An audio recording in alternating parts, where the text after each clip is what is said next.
이어 제자 중 한 사람이 말씀합니다. 주여, 나로 먼저 가서 내 부친을 장사하게 허락하옵소서. 예수님께서 가르치십니다. 죽은 자들로 저희 죽은 자를 장사하게 하고 너는 나를 좇으라. 이 말씀을 문자 그대로 읽으면 예수님은 비정한 분처럼 보입니다. 그러나 마태복음 8장은 기적의 장이 아니라 누가 살아있고 누가 죽어있는가를 가르는 장입니다. 왜 8장은 반드시 영적으로 읽어야 하는가? 지금부터 그 이유를 보겠습니다.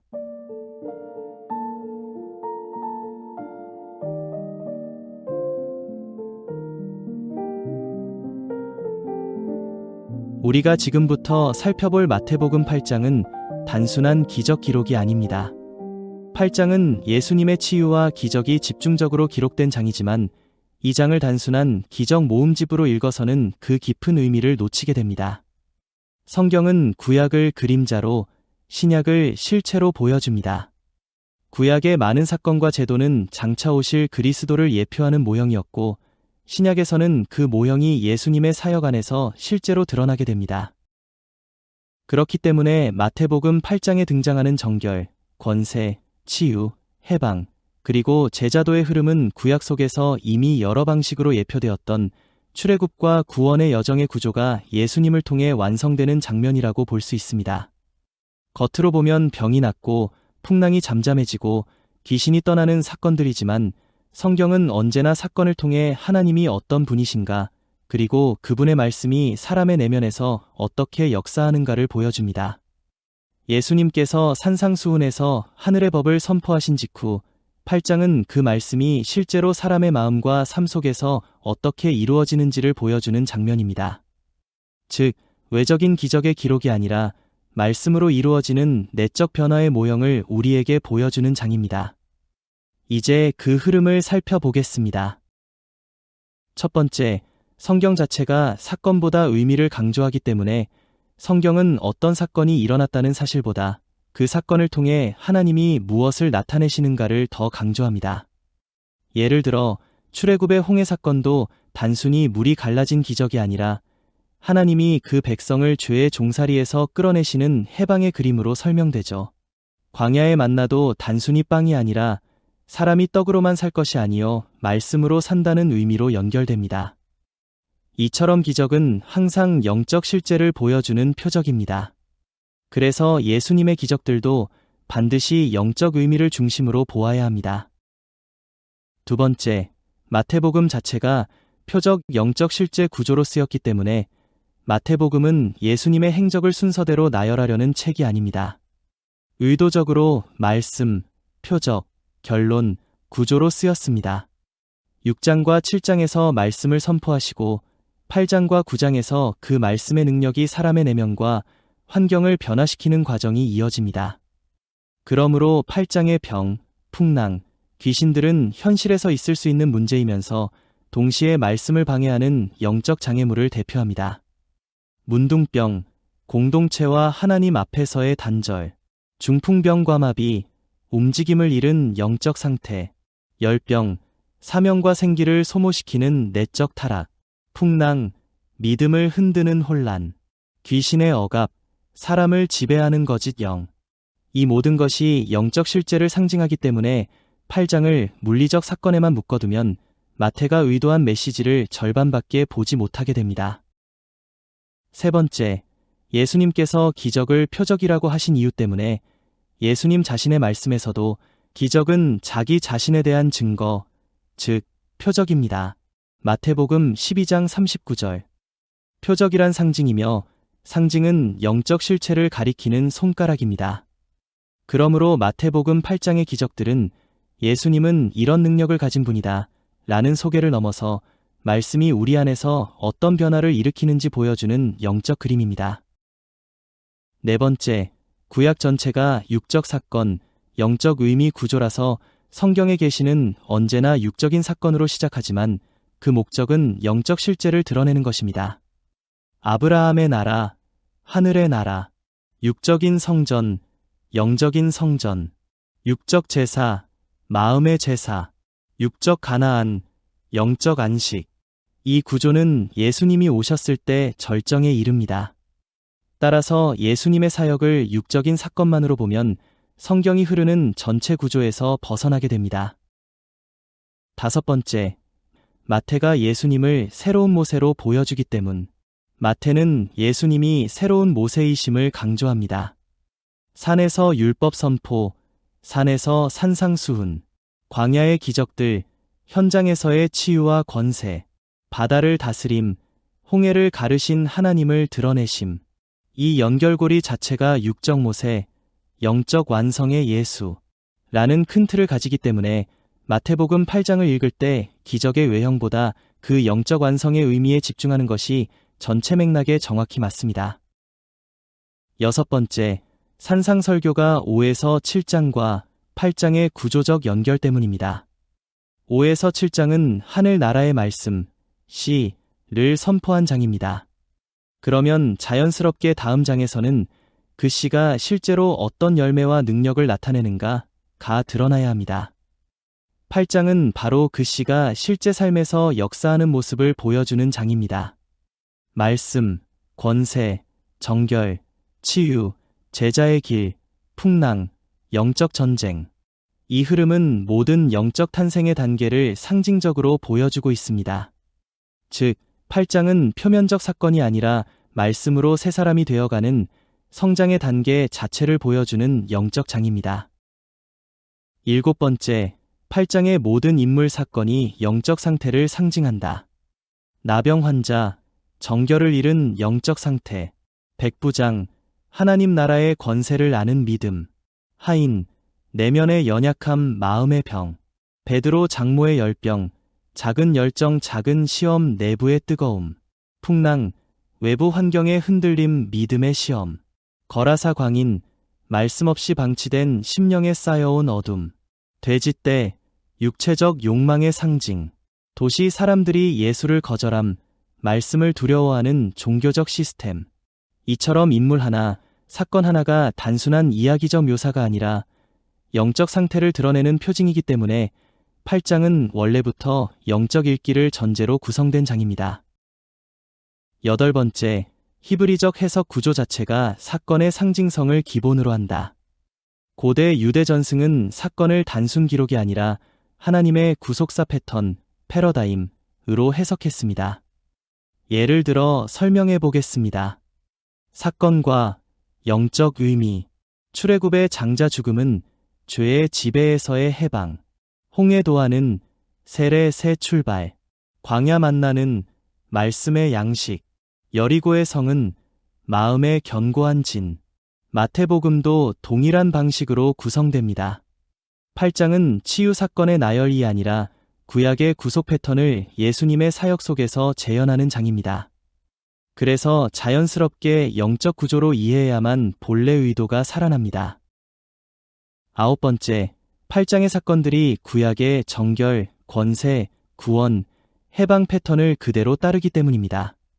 나병, 레위기 13에서 14장의 정결 복원, 백부장, 말씀의 권세, 시편 107편 20절, 열병 치료, 연약함을 담당하심, 이사야 53장 4절, 풍랑, 바다를 다스리시는 하나님, 시편 89편 9절, 귀신 추방, 악한 세력의 멸망 예언, 스가랴 13장 2절. 8장은 구약의 이 패턴을 연속적으로 재현하는 구조입니다. 즉, 단순 사건이 아니라 하나님 나라가 어떻게 임하고 한 사람 안에서 어떻게 완성되는가를 계시하는 장입니다. 영적 구조를 따라 읽어야만 전체 의도가 보입니다. 즉, 8장은 한 사람의 영적 회복을 전체적으로 그린 그림입니다. 정결 회복, 말씀의 믿음, 열병 치유, 작은 연약함의 회복, 악한 영의 제거, 풍랑을 이김, 온전한 자유. 이 순서를 따라가면 한 영혼이 말씀 안에서 완성되어 가는 순서입니다. 마태는 8장을 이 구조로 묶어 놓았기 때문에 영적 장으로 해석해야 본래 목적이 드러납니다. 그럼 구체적으로 첫 사건부터 보도록 하겠습니다. 첫 사건, 나병 환자의 정결. 본문이 첫 장면은 나병 환자가 예수님 앞으로 나오는 장면입니다. 나병은 구약에서 단순한 피부병이 아니라 부정, 단절, 회복 불가능함을 상징했습니다. 레위기 13장에서 14장은 나병에 대한 규례를 매우 상세히 기록하는데 그 이유는 나병이 죄로 인한 영적 오염의 모형이기 때문입니다. 나병 환자가 예수님 앞에 와서 말합니다. 주여 원하시면 저를 깨끗하게 하실 수 있나이다. 예수님은 손을 내밀어 만지시고 말씀하십니다. 내가 원하노니 깨끗함을 받으라. 여기서 중요한 것은 만지셨다는 점입니다. 구약의 제사장들은 나병 환자를 절대 만질 수 없었습니다. 그러나 실체이신 예수님은 부정이 예수님께 옮겨가는 것이 아니라 예수님의 거룩이 그 사람에게 옮겨갑니다. 구약 그림자가 신약 실체에서 완전히 반전되는 순간입니다. 두 번째 사건, 백부장의 믿음. 이어지는 장면은 로마 백부장입니다. 그는 유대인이 아니며 종교적 배경도 없습니다. 그러나 그는 예수님의 말씀의 권위를 정확히 이해합니다. 말씀만 하옵소서, 그러면 낫겠나이다. 예수님은 이 믿음을 보시고 이스라엘 중에서도 이만한 믿음을 보지 못하였다 하십니다. 여기서 핵심은 말씀의 권위가 곧 왕의 권세임을 아는 자가 참된 믿음을 가진 자라는 것입니다. 구약에서는 하나님이 말씀하시면 그대로 이루어졌습니다. 창조 때도 출애굽 때도 선지자들을 통해서도 말씀이 곧 권세였기 때문입니다. 백부장은 이 원리를 정확히 이해했고 예수님은 그 믿음을 칭찬하십니다. 세 번째 사건, 베드로의 집. 이제 장면은 베드로의 집으로 옮겨갑니다. 베드로의 장모가 열병으로 누워 있었는데 예수님이 손을 잡아주자 열병이 떠납니다. 열병은 성경에서 내면의 들끓음, 통제되지 않는 감정, 분노, 욕망을 상징하기도 합니다. 치유 이후 즉시 일어나 예수님을 수종들었다고 기록합니다. 치유의 목적은 단순한 회복이 아니라 섬김과 삶의 변화로 이어지는 것입니다. 이후 많은 귀신 들린 자들이 몰려오고 예수님은 말씀으로 귀신을 내쫓으셨습니다. 이 장면은 이사야의 그가 질고를 지고 라는 예언이 성취되는 순간입니다. 이는 고난의 본격적 설명이 아니라 예수님의 사역이 대신 감당과 회복이라는 큰 구조 속에 있음을 보여주는 연결입니다. 네 번째 사건, 말씀 앞에 우선순위. 치유 장면이 이어진 후 갑자기 제자도의 이야기가 등장합니다. 겉으로 보면 흐름이 끊기는 듯하지만 사실 8장 전체 구조에서 매우 중요한 영적 전환점입니다. 예수님께서 무리를 보시고 말씀하십니다. 여우도 굴이 있고 공중의 새도 거처가 있으되 오직 인자는 머리 둘 곳이 없다. 이는 예수님을 좇지 않고 머무는 세상의 종교적 체계, 즉 서기관과 바리새인의 무리를 가리킵니다. 인자는 영적 생명을 세울 머리 둘 곳이 없음을 보여주신 것입니다. 이어 제자 중 한 사람이 말씀합니다. 주여, 나로 먼저 가서 내 부친을 장사하게 허락하옵소서. 예수님께서 가르치십니다. 죽은 자들로 저희 죽은 자를 장사하게 하고 너는 나를 좇으라. 여기서 죽은 자들은 단순한 육체의 죽음이 아니라 말씀 없이 살아가는 영적 죽음을 의미합니다. 즉, 제자를 부르시는 의미는 단순한 따름이 아니라 영적으로 살리는 쪽으로 말씀 안에서 생명을 세우는 삶으로 우선순위를 재편하라는 선언입니다. 다섯 번째 사건, 풍랑을 잠잠케 하심, 자연 위의 권세. 이제 제자들은 배를 타고 호수를 지나갑니다. 갑작스러운 큰 풍랑이 일지만 예수님은 잠들어 계셨습니다. 제자들의 불안과 두려움은 말씀이 있어도 상황이 흔들릴 때의 인간 내면을 보여줍니다. 예수님이 일어나셔서 바람과 바다를 꾸짖으시니 곧 잔잔해집니다. 구약에서 바다를 잠잠케 할 수 있는 분은 오직 하나님뿐이었습니다. 시편 107편에서 하나님은 풍랑을 그치게 하시고 바다의 파도를 잔잔하게 하시는 분으로 묘사됩니다. 예수님이 자연을 다스린 사건은 예수님의 정체가 누구인가를 드러내는 결정적 표지입니다. 여섯 번째 사건, 거라사 광인, 군대 귀신을 꿰뚫는 실체. 마지막 장면은 데가볼리 지역의 광인입니다. 군대라고 불릴 만큼 많은 악한 영에 사로잡혀 인간으로서의 기능을 잃어버린 상태였습니다. 예수님은 그들에게 나가라고 말씀하십니다. 그리고 귀신들은 돼지떼로 옮겨가 바다에 몰려 떨어졌습니다. 구약에서 바다는 혼돈, 죽음, 파멸의 영역으로 표현됩니다. 예수님이 귀신을 바다로 몰아넣으신 사건은 악한 권세를 하나님의 심판 영역으로 밀어넣으신 장면입니다. 이 사건은 출애굽 때 애굽의 군대가 바다에 잠긴 장면을 떠올리게 합니다. 구약의 모형이 신약에서 실제 영적 권세로 실행되는 순간입니다. 8장은 구약의 구조가 예수 안에서 완성되는 장. 마태복음 8장은 한 장 안에 정결, 믿음, 치유, 제자도, 권세, 해방이라는 구원의 전체 흐름을 담고 있습니다. 그리고 이 모든 흐름은 이미 구약에서 그림자와 모형으로 보여졌던 구조입니다. 나병 정결, 성막 정결 규례의 실체, 백부장의 믿음, 말씀의 권세를 아는 자, 풍랑 잠잠, 하나님만의 권세, 군대 귀신 추방, 출애굽 해방의 실체, 돼지와 바다, 악한 권세의 종말. 따라서 8장은 구약이 예표한 구조가 예수님의 사역 안에서 실제로 구현되는 자리라고 할 수 있습니다. 그래서 우리는 8장의 치유 장면들을 단순한 이적의 나열로 보면 안 됩니다. 이 모든 사건은 산에서 선포된 말씀이 실제 삶 속에서 옛 상태를 넘어가게 하는 6월의 역사입니다. 출애굽에서 피로 인해 심판이 넘어갔듯 예수님의 말씀은 병과 억압, 정죄와 혼란을 넘어가게 하여 사람을 새로운 단계로 옮기십니다.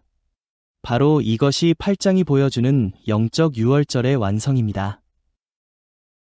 우리는 지금까지 마태복음 8장을 보았습니다. 겉으로 보면 병 고치고 풍랑을 잠잠케 하고 귀신을 쫓아내는 이야기이지만 주님은 기적을 보여주려 오신 분이 아닙니다. 주님은 사람의 마음 안에서 무엇이 일어나는지를 보여주려고 이 모든 장면을 펼쳐 보이신 것입니다.